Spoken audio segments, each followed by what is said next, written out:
Ay atin ang inahatid sa kanyang muling natungan. Tayo nakakatipon dito sa simbahan upang siya ay idulog, iaalay na sa ating Panginoong Diyos sa araw na ito, December 27, bagamat panahon ng Kapaskuhan, tayo ay nalulungkot, subalit naririyan ang pag-ibig ng Diyos. Sabi nga sa pambugat na awit, pagmamahal sa Panginoon. Mga kapatid, manawagan sa Panginoong Hesus upang ating yumao ay pagkalooban ng awa at pagkalinga. Ito sa iyong pagkalimlay sa kamatayan, nakiisa ka sa aming abang kalagayan, Kristo, kaawaan mo kami. Kristo, kaawaan mo kami. Panginoong Hesus, sa iyong muling pagkabuhay, pinatatag mo ang aming pananampalataya sa walang hanggang buhay sa kabila. Panginoon, kaawaan mo kami. Panginoon, kaawaan mo kami. Kaawa nawa ng Panginoong Kristo ang ating kapatid na yumao, patawarin ang kanyang mga kasalanan at patnubayan siya sa buhay na walang hanggan. Amen. Kami ay lumulog para kay Elisa na iyong tinawag upang iyong makapiling. Pakundangan sa kanyang pag-asa at pananampalataya, maihatid nawa siya sa kanyang talagang bayan ng paggamit ng ligayang pangmagpakailanman sa pamamagitan ni Kristo, kasama ng Espiritu Santo, magpasawalang hanggan. Amen. Magsupo po ang lahat. Pagbasa mula sa sulat ni Apostol San Pablo sa mga taga-Roma. Mga kapatid, kung ang Diyos ay panig sa atin, sino ang laban sa atin? Hindi niya pinagkait ang sarili niyang anak, kundi binigay para sa ating lahat. Kung naipagkaloob niya sa atin ang kanyang anak, hindi ba niya ipagkakaloob sa atin ang lahat ng bagay, kasama ng kanyang anak? Sino ang maghaharap ng sakdan laban sa mga hinirang ng Diyos? Gayong ang Diyos ang nagpapawalang sala sa kanila at ngayon namamagitan para sa atin. Sino ang makapaghihiwalay sa atin sa pagmamahal ni Kristo? Ang paghihirap ba? Ang kapighatian? Ang pag-uusig? Ang gutom? Ang kahubaran? Ang panganib ay ang ating pagtagumpayan sa pamamagitan niya na nagmamahal sa atin. Ang kataasan, ang kalaliman, o ang alinlang nilalang ay hindi makapaghihiwalay sa atin sa pag-ibig ng Diyos na ating Panginoon. Ang salita ng Diyos. Panginoon, aking mahal, dalangin ko'y pakinggan. Dinggin mo buon ang aking dalangin. Tapatkat matuwid, kaya ako'y dinggin. Itong iyong lingkod, huwag mo nang subok. Mahal, dalangin ko'y pakinggan. Araw na lumipas, aking nagulita, at naalala ang iyong ginawa. Sa aking isipay gumuhit na bigla, ako'y lumalangin na taas ang kamay, parang tuyong lupa ang diwa kong kuhaw. Panginoon, aking mahal, dalangin ko'y pakinggan. Nawala ng lahat ang aking pag-asa, kaya naman tuon ako'y tingin mo na. Ako ay umasa sa iyo ng tiwala, na kung umagay ipagugungita, iyang pag-ibig mo na lubhang dakila. Panginoong aking mahal, panalangin ko ipakinggan. Aking mahal, panalangin ko ipakinggan. Magsitayo po ang lahat. Bago ang Ebanghelyo, tayo may mga sagisag ng binyag. Ang puting damit ay ilalagay natin sa taol ni Lisa bilang pagpapahayag ng kanyang muli ng tungan ay binibigay muli sa kanya ang sagisag na ito ng binyag.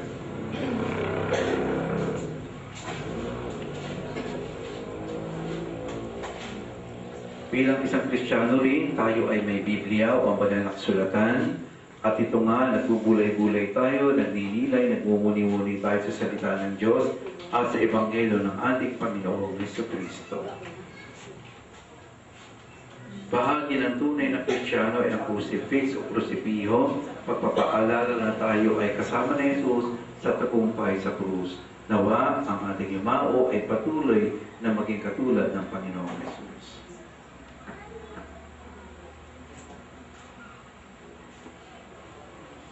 Nailan na nga at noong panahon iyon, sinabi ni Jesus sa kanyang mga alagad, maging handa kayo at tindihan ang iyong mga igawan.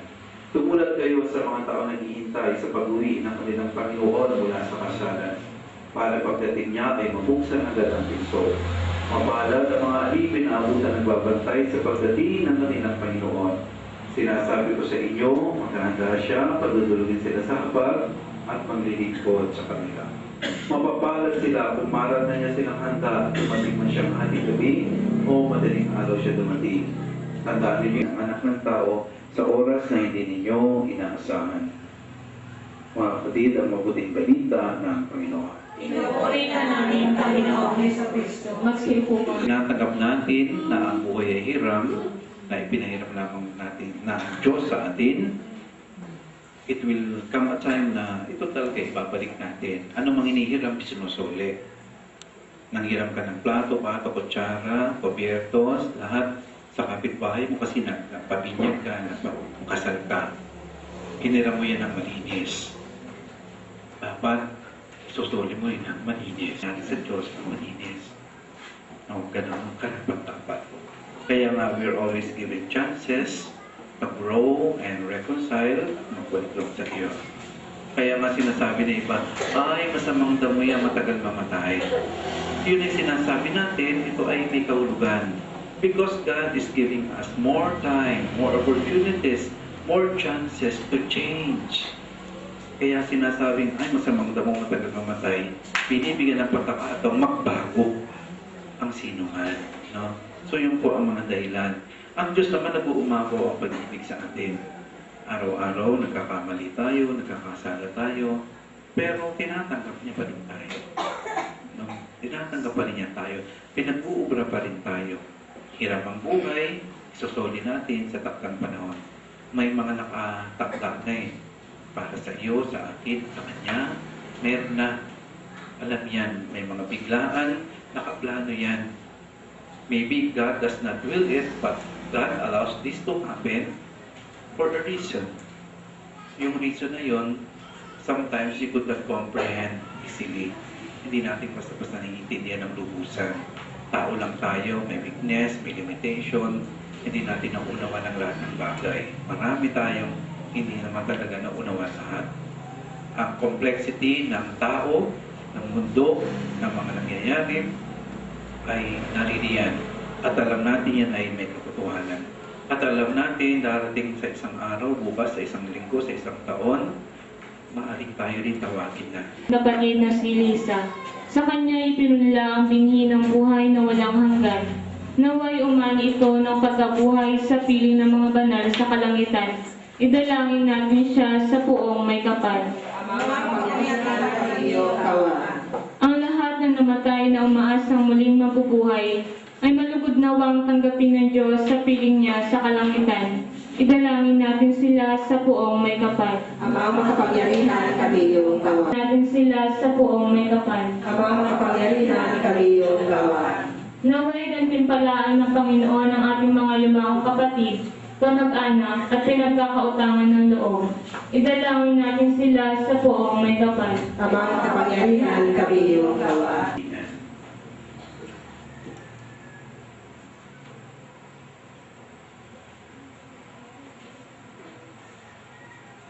Ama namin ang pagkalinga, ipagkaloob sa lahat na nakikipagkaisa kay Kristo, ang muling pagkabuhay sa piling mo, kasama ng iyong anak at ng Espiritu Santo, magpasawalang hanggan. Amen. At dapat sa kabanalan mo, tanggapin mo, Panginoon, mga gawa ng aming kamay, ang bunga ng pag-ibig mo, dugo at katawan.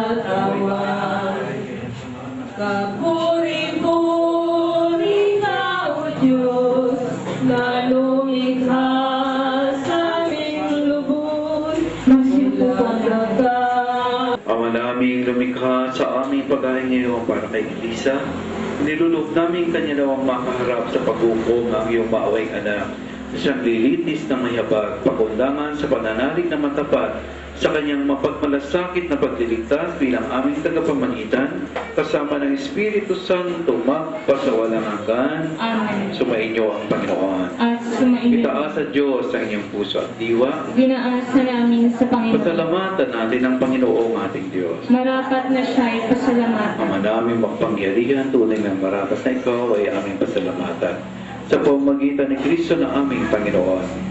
Sa gabi ng kamatayan ay pag-aasang sumisilay ang muli niyang pagkabuhay na aming kinabukasan. Loob namin lumalakas ngayong aming natitiyak na kamatayan lilipas. Hindi ito ang aming wakas. Sa sandali ng pagpanaw, ikaw ang aming hantungan. Kami ngayon namamatay, sa iyo bukas bubuhay. Kaya kaisa ng mga anghel na nagsisiawit ng papuri sa iyo ng walang humpay sa kalangitan, kami nagbubunyi sa iyong kadakilaan. Santo natin ang langit at lupa, Hosana, Hosana sa kaitaasan. Pinagpala narito sa ngalan ng Panginoon. Hosana, Hosana sa kaitaasan. Hosana, Hosana sa kaitaasan. Kita ng iyong Espiritu, gawin mo banal ang mga kaloob na ito upang para sa amin maging katawan at dugo ng aming Panginoong Kristo.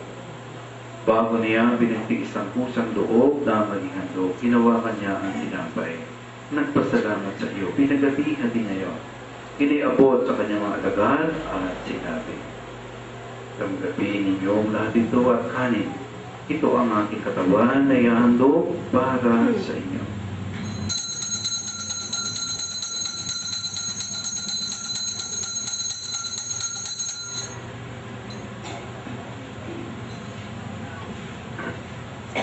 Pwede naman nung matapos ang hapunan, hinawakan niya ang kalis, muli kanya pinasalamatan. Iniabot niya ang kalis sa kanyang mga lagad at sinabi, tanggapin ninyong lahat ito at inumin. Ito ang kalis ng aking dugo, ng bago at walang hanggang tipan. Ang aking dugo na ibubuhos para sa inyo at para sa lahat, sa kapagpapatawad ng mga kasalanan. Gawin ninyo ito sa pag-alala sa akin.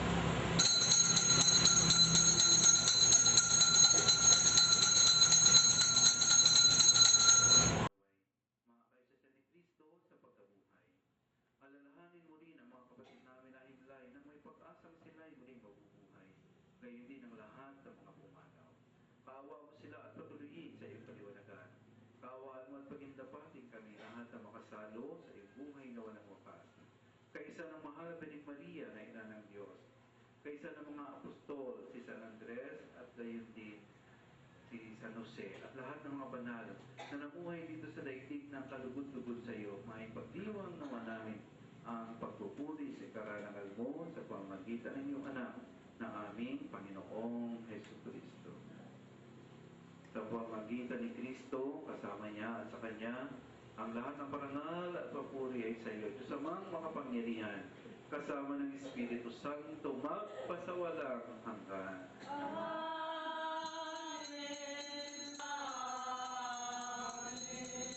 Bilang nagkapatuklod ng bayan ng Diyos, may isang tayong tumawag sa ating mapagmahal na Diyos Ama. Ama namin Sumasalangit ka, sambahin ang ngalan mo. Mapasa amin ang kaharian mo. Sundin ang loob mo. Dito sa lupa para ng sa langit.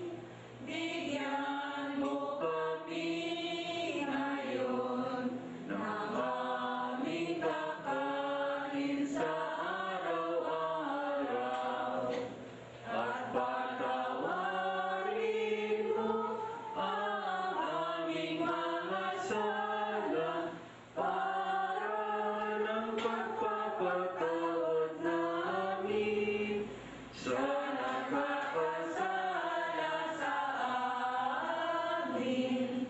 At huwag mo kami ipahintulot sa tukso at iagya mo kami sa lahat ng masama. Iniwan sinabi mo sa inyong mga apostol, kapayapaan ang iniwan ko sa inyo, ang aking kapayapaan ang binibigay ko sa inyo. Tungayan mo ang aming pananampalataya at huwag ang aming mga pagkakasala. Pagkalooban mo kami ng kapayapaan at pagkakaisa ayon sa iyong kalooban kasama ng Espiritu Santo, magpasawalang hanggan. Kordero ng Diyos na nag-aalis sa mga kasalanan ng sanlibutan, maawa ka sa amin. Naririto ang Panginoong Jesus, ang tinapay ng buhay. Siya nga ang Kordero ng Diyos na nag-aalis sa mga kasalanan ng sanlibutan. Mapalalaman namin yan sa kanyang banal na sabi-sabi. Panginoon, dapat na magpatuloy sa iyo. Ngunit sa isang salita mo lamang ay gagaling ako. Ako'y nabuhay sa akin, bawat patak na luhay magdama, bawat tintig ng puso ay tamis, bawat buhay ay mayroong simula. Ang buhay mo ay di sa iyo nakag-isip, isip mo na ba? Ilang taon ang lumipas na, lumipas na, lumipas na. Bawat tao'y simula, bawat simula'y hanggang magpasya ka, saan ka pupunta. Bawat simula'y may hangganan, bawat hakbang ng tao'y may baitang.